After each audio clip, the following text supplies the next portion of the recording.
Sing Jesus came to seek and save the lost. Give me the Bible, holy message shining, that light shall guide me in the narrow way. Precepts and promise, Lord and love combine me, till I shall vanish in eternal day.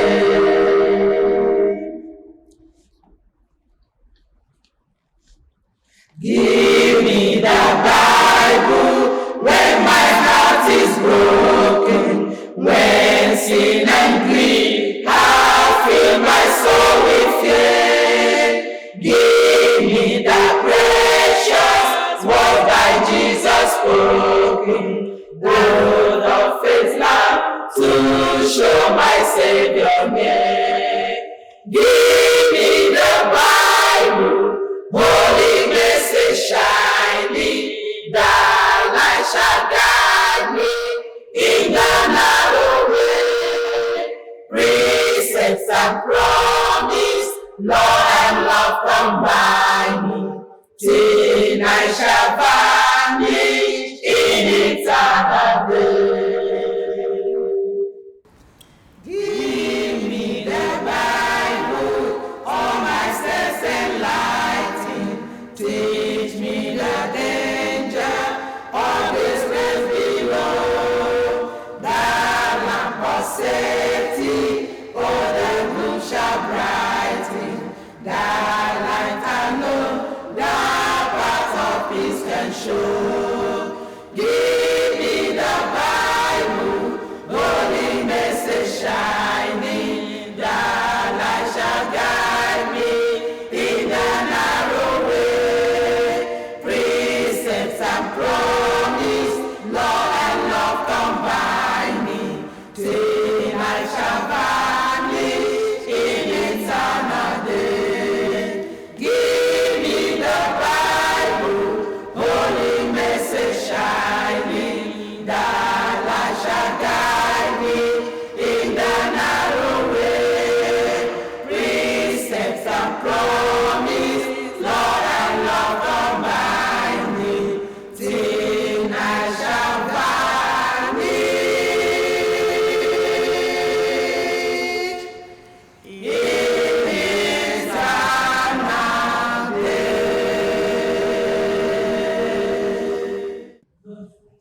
Good day once again, my dear friends.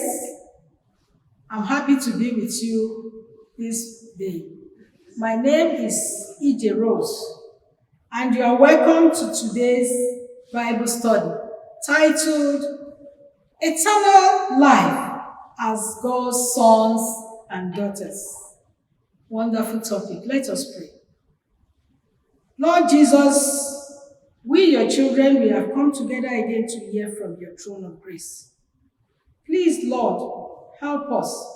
Fill us with your Holy Spirit. Fill my tongue with your Holy Spirit. Prepare the hearts of my brothers and sisters that are listening to your word, so that at the end of this lesson, we will all be prepared and ready for eternity. We ask in Jesus' name. Amen. All the plans, promises, and prophecies of the Bible leads to one thing. One thing. And what is that thing? What God have in store for you and me. God has something wonderful in store for you and me. From the story of Abraham, we all know that he faithfully obeyed God's ways, God's direction, because he was confidently looking forward to a city with eternal foundations. Amen. He's looking forward to a city that is designed by the hands of God. A city that is built by God himself. You can see that in Hebrews chapter 11, verses 8 to 10. Hebrews 11, 8 to 10. Now let us see the awesome plans the creator of the universe has for all of us. First on the list is is the good news. The news that Jesus Christ will return as King is the best news ever. I don't know if you have heard any other news that is better and bigger than this. Christ himself preached the kingdom of God. So also Peter did, Paul, and all those who follow Christ. The Master preached it. Look at the book of Mark, chapter 1, 14 and 15. Mark, chapter 1, 14 and 15. It says, I'm paraphrasing, Jesus came into Galilee, preaching the gospel of the kingdom of God, and saying, the time is fulfilled, and the kingdom of God is at hand. Repent ye, and believe the gospel. And also, he has come to give us eternal life. First, he brought us the good news. Secondly, he brought us eternal life. If you look at John 3:16, we all know that Bible text. Popular, even the children can say it. For God so loved the world that he gave his only begotten Son, that whosoever believeth in him should not perish, but have everlasting life. Our lifespan of 70 or 80 years is full of labor and sorrow. Psalm 90 verse 10, but God has planned for us to live forever in peace and in joy. The phrase eternal life occurs 32 times in the New King James Version. The word forever appears 382 times. 382 times. And the word everlasting appears 93 times. The great promise of eternal life is emphasized throughout the scriptures. You can see that God is not playing dice with the universe. Then look at the gift of adoption. Have you ever seen a child that is abandoned, thrown into the gutter, and somebody came and rescued that child, and adopt that child, and make that child an heir to his kingdom? God has given us the spirit of adoption, the gift of adoption. 1 John chapter 3, verses 1 to 3. 1 John chapter 3, verses 1 to 3 says, behold, what manner of love the Father has bestowed upon us, that we should be called the sons and daughters of God. He also planned to put the entire universe under us. Under us. We are going to enjoy it. Hebrews chapter 2, 7 to 8. Look at that book when you get to Hebrews 2, 7 to 8. And he's also coming to reward us. He's coming to reward us. Revelation 22, verses 12 and 20. I take that again. Revelation 22, verses 12 and 20 says, and behold, I come quickly, and my reward is with me to give every man according as his work shall be. Amen. He will give us also the crown of life.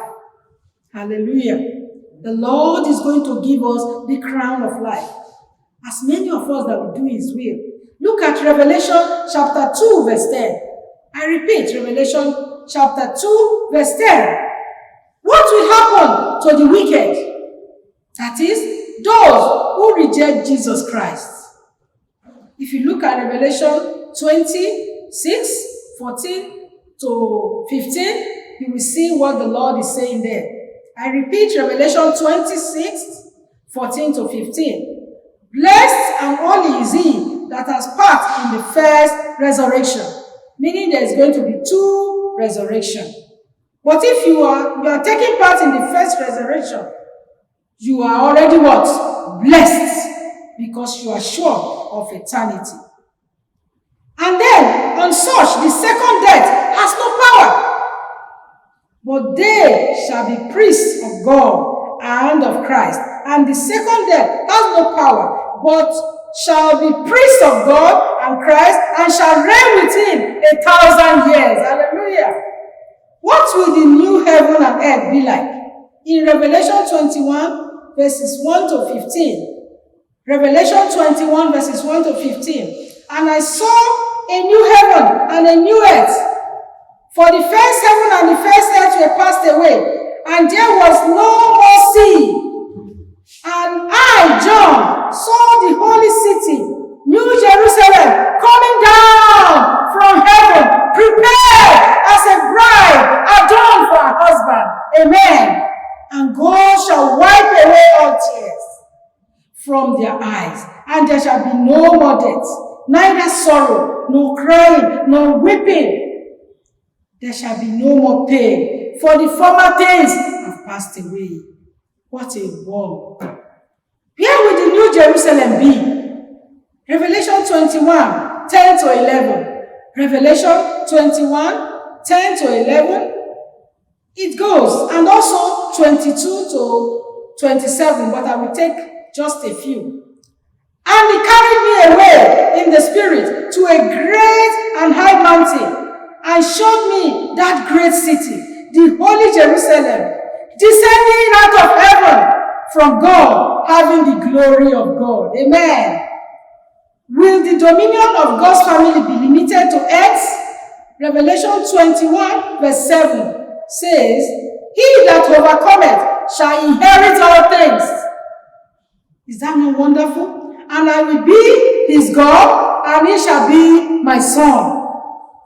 The author of Hebrews says in Hebrews chapter 2, 5 to 8, Hebrews chapter 2, 5 to 8, you have put all things under his feet. And later says, now, we do not see you. All things are put under him. It seems logical that the God family will be responsible for long-term improvement of the universe. It's really exciting to imagine the infinite possibilities that God is giving to us. Glory be to God in the highest. If God revealed everything in the books, our houses could not contain all the books. But it is amazing, and it is a priceless blessing that God has revealed so much into the future, and told Daniel that in the time of the end, the wise shall understand much more about Bible prophecies. Daniel chapter 12, 9 to 10. The wise are God's servants who trust, obey, and serve him. The Bible says, he that winneth souls is wise. With all these wonderful insights into the future, what should we do? Live by every word of God. Luke chapter 4, verse 4. Keep God's commandments. Matthew 19, 17, John 14, 15. Jesus said, if you love me, keep my commandments. Repent and be baptized. Acts of the Apostle 2, 38. Finally, John 3:16 says, for God so loved the world that he gave his only begotten Son, that whosoever believeth in him should not perish, but have everlasting life. If you must enjoy all that the Lord has prepared for us, we have to give our life to Jesus today. Are you ready to give your life to him so that you can enjoy this eternal building, kingdom, house that God is preparing for us? If you are ready to do this, do not harden your hearts. Let's bow down our heads as you take this prayer with me. Father, I want to give my life to you because I want to be in heaven. I want to live with you forever. You say you are going to prepare a place for us, that when you finish, you will take us to yourself. Please, Father, prepare me for that kingdom so that I will enjoy that everlasting kingdom with you forever and ever. In Jesus' name, amen.